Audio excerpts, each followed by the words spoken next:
Hi అండి, welcome to Sanjana's kitchen. ఇవాళ చేసుకోబోయే రెసిపీ చికెన్ బిర్యానీ. కేజీ చికెన్తో ఎలా తయారు చేసుకోవాలో చూసేద్దాం. అలాగే బిర్యానీ కాంబినేషన్లో పెరుగు పచ్చడి కూడా చూసేద్దాం.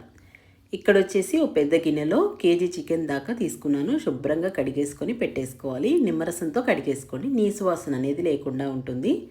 ఇందులో రుచికి సరిపడా ఉప్పు, అంటే 1.5 టేబుల్ స్పూన్ దాకా ఉప్పుని వేసుకుంటున్నాను. ఉప్పుని లాస్ట్లో చెక్ చేసుకొని వేసుకోవచ్చు. ఇందులో 1/2 టేబుల్ స్పూన్ దాకా పసుపు, 2 టేబుల్ స్పూన్ దాకా కారం వేసుకుంటున్నాను. మామూలు ఇంట్లో కారం వేసుకుంటున్నానండి, మసాలా కారం కాకుండా. వేసేసుకున్నాక ఇందులో 1 టేబుల్ స్పూన్ దాకా ధనియాల పొడి, వేయించుకున్న ధనియాల పొడి వేసేసుకుంటున్నాను. అలాగే ఇందులో 1 టేబుల్ స్పూన్ దాకా చికెన్ మసాలా కానీ గరం మసాలా కానీ వేసుకుంటున్నాను. 1 టేబుల్ స్పూన్ దాకా అప్పటికప్పుడు నూరుకున్న అల్లం వెల్లుల్లి పేస్టు. అలాగే ఇక్కడ 2 టేబుల్ స్పూన్ దాకా పాలపైన ఉన్న మీగడ వేసేసుకోండి. మీగడ వేసేసుకున్నాక ఒక పెద్ద టేబుల్ స్పూన్ దాకా పెరుగును కూడా వేసేసుకొని చక్కగా కలిపేసుకోవాలి. ఇలా మీగడ వేసుకున్నారంటే టేస్ట్ అనేది చాలా బాగుంటుందండి. ఇందులో 1 టీ స్పూన్ దాకా నూనెను వేసుకోవాలి. వేసేసుకొని మొత్తం ఉప్పు, కారం, పెరుగు అంతా ముక్కలకు పట్టేలాగా చక్కగా కలిపేసుకోవాలి. మ్యారినేట్ చేసుకోండి. అరగంట పాటు పక్కన పెట్టేసుకోవాలి, లేదా ఫ్రిడ్జ్లో అయినా పెట్టేసుకోండి.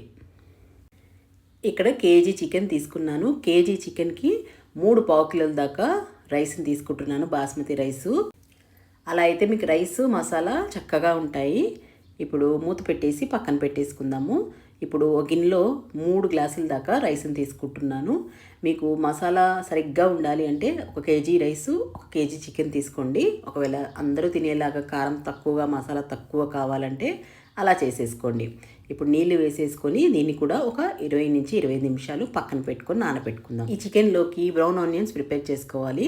ఇలా సన్నగా ముక్కలుగా స్లైసర్తో స్లైస్ చేసుకున్నానండి నేను. ఇప్పుడు ఇలా చూపించిన విధంగా దీంతో కట్ చేసుకున్నాను. అప్పుడైతే సన్నగా వస్తాయి. కడాయి పెట్టేసుకొని అందులో 3 నుంచి 4 టేబుల్ స్పూన్ నూనె వేసుకొని మంటను మీడియం ఫ్లేమ్లో పెట్టుకొని కొద్దిగా ఉల్లిపాయలు వేసుకోండి. తొందరగా ఫ్రై అయిపోతాయి ఉల్లిపాయలు, లేకపోతే ఉడకకుండా ఉంటాయి. ఇప్పుడు ఇలా గోల్డెన్ కలర్ వచ్చేసాక తీసేసి ప్లేట్లో వేసుకోండి. లో ఫ్లేమ్లో పెట్టుకొని ఫ్రై చేసుకోవాలి. తొందరగా బ్రౌన్ కలర్ అయిపోతాయండి ఉల్లిపాయలు. ఇలాగే మిగతా బ్యాచ్ ఉల్లిపాయలు కూడా ఫ్రై చేసుకోవాలి. ఇప్పుడు రైస్ని ఉడికిచ్చేసుకుందాము. అరగంట పాటు నానిపోయింది కదా. ఒక పెద్ద గిన్నెలో నీళ్లు తీసుకొని షాయి జీర 1 teaspoon, whole garam masala, గుప్పెడంత కొత్తిమీర, పుదీనా, ఒక 4-5 పచ్చిమిర్చి ఘాట్లు పెట్టేసుకొని వేసుకున్నాను. 1 టీ స్పూన్ అల్లం వెల్లుల్లి పేస్టు, అలాగే 1 టీ స్పూన్ నూనె అయినా నెయ్యి అయినా వేసుకోండి. వేసుకుంటే రైస్ అనేది విడివిడిగా ఉంటుంది. ఇప్పుడు 1.5 టేబుల్ స్పూన్ దాకా ఉప్పుని వేసుకోండి. నీళ్ళల్లో ఉప్పు అనేది కొంచెం ఉప్పుగా ఉండాలండి, అప్పుడు రైస్కి బాగా పడుతుంది, చప్పగా కాకుండా. మంటను హై ఫ్లేమ్లో పెట్టుకొని మరిగించుకుంటూ ఉండాలని నీళ్ళు ఇలా నురగలాగా రావాలి పైన. ఇప్పుడు ఇలా నురగలాగా వచ్చాక మంటను మీడియం ఫ్లేమ్లో పెట్టుకొని ముందుగా నానబెట్టుకున్న బాస్మతి రైస్ మొత్తంగా వేసేసుకోవాలి. వేసేసుకొని చక్కగా ఒకసారి కలిపేసుకోండి, నెమ్మదిగా కలిపేసుకోండి. ఇలా కలిపేసుకున్నాక మంటను మీడియం ఫ్లేమ్లో పెట్టుకొని ఉడికించుకుంటూ ఉండాలి. 10-15 నిమిషాల్లోనే మనకి రైస్ అనేది ఉడికిపోతుందండి. ఎందుకంటే అరగంట పాటు నానబెట్టాం కాబట్టి తొందరగా ఉడికిపోతుంది. ఇప్పుడు ఒక రైస్ని ఇలా ప్రెస్ చేసి చూస్తే మంచిగా 60-70% ఉడికిపోతుంది.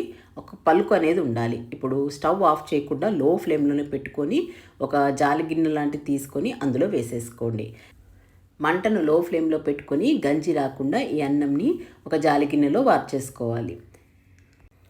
స్టవ్ ఆఫ్ చేశారంటే అన్నము చిమిడిపోతుందండి, అందుకని లో ఫ్లేమ్లోనే పెట్టుకోవాలి. మొత్తంగా ఇలా వార్చేసుకోండి.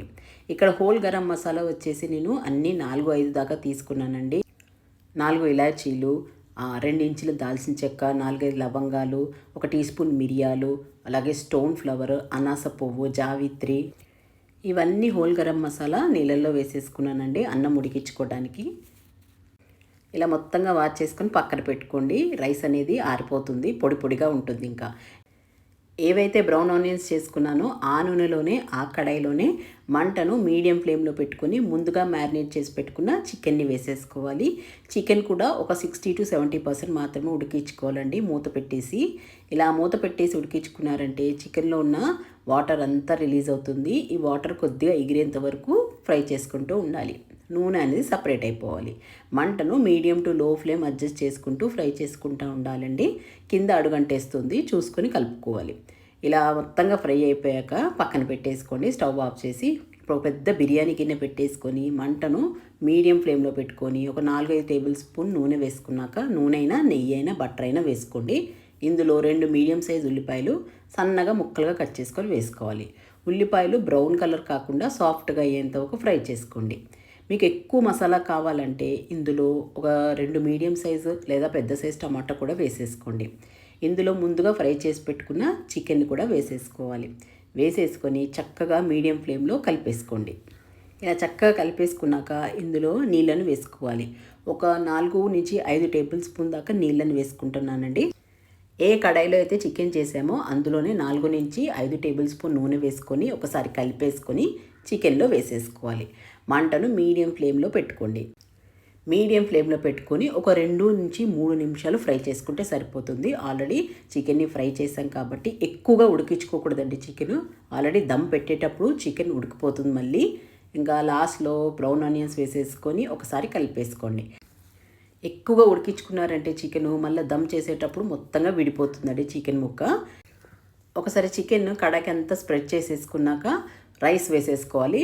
ఉడికించి ఆరబెట్టేసుకున్న రైస్ని కూడా వేసేసుకొని చక్కగా ఈవెన్గా స్ప్రెడ్ చేసుకోండి. అలా స్ప్రెడ్ చేసుకున్నారంటే మనకి అడుగంటకుండా ఉంటుంది చికెను, అలాగే రైస్ కూడా మంచిగా దమ్ అవుతుంది. ఇప్పుడు ఇలా స్ప్రెడ్ చేసుకున్నాక దీనిపైన 3-4 టేబుల్ స్పూన్ దాకా నెయ్యిని వేసుకోండి. అలాగే కొత్తిమీర పుదీనా గుప్పుడంతా వేసేసుకోవాలి. వేసేసుకొని లాస్ట్లో కొన్ని బ్రౌన్ ఆనియన్స్ ఉంటే వేసేసుకోండి. వేసేసుకొని ఒక 15-20 నిమిషాల వరకు మీడియం ఫ్లేమ్ పెట్టుకొని దమ్ పెట్టేసుకోవాలి. ఆవిరిపోకుండా ఏదైనా బరువును పెట్టేసుకోండి లేదా క్లాత్ అయినా పెట్టేసుకోండి. స్టవ్ ఆఫ్ చేసేసి 20 నిమిషాల తర్వాత వెంటనే ఓపెన్ చేయకుండా కాస్త పక్కన పెట్టేసుకొని ఒక 10-15 నిమిషాల తర్వాత మూత ఓపెన్ చేసి ఆ తర్వాత కలుపుకోండి. అప్పుడు రైస్ పొడిగా ఉంటుంది. మసాలా కూడా ముక్కకి రైస్కి చాలా బాగా పడుతుంది. ఒకసారి అడుగు భాగం నుంచి కలుపుకోండి. ఇలా కలుపుకున్నారంటే మసాలా ఏదైతే కింద ఉందో అది మొత్తంగా రైస్కి పట్టేస్తుంది. ఎక్కువ మసాలా లేకుండా అందరూ తినేలాగా ఉంటుందండి. పిల్లలు కూడా ఇష్టంగా తినేలాగా ఉంటుంది. బిర్యానీ డ్రైగా ఉండకుండా మాయిస్ట్గా ఉంటుంది. ఇప్పుడు గిన్నెలో 3 టేబుల్ స్పూన్ దాకా గట్టిగా ఉండే పెరుగు, తీయటి పెరుగు వేసుకొని కలుపుకొని రుచికి సరిపడా ఉప్పు అంటే 1/2 టీ స్పూన్ ఉప్పు, ఒక చిన్న సైజు ఉల్లిపాయలు చిన్న ముక్కలుగా, అలాగే ఒక చిన్న సైజు టమాటా కూడా చిన్న ముక్కలుగా కట్ చేసుకొని వేసుకోవాలి. క్యారెట్ని ఒక పెద్దది తీసుకొని గుండ్రంగా కట్ చేసుకొని కొద్దిగా కొత్తిమీర వేసుకొని కలిపేసుకోండి. అంతేనండి, బిర్యానీలోకి పెరుగు పచ్చడి రెడీ అయిపోయింది. మరి మీకు ఈ రెసిపీ నచ్చితే లైక్ చేయండి, షేర్ చేయండి, సబ్స్క్రైబ్ చేయండి.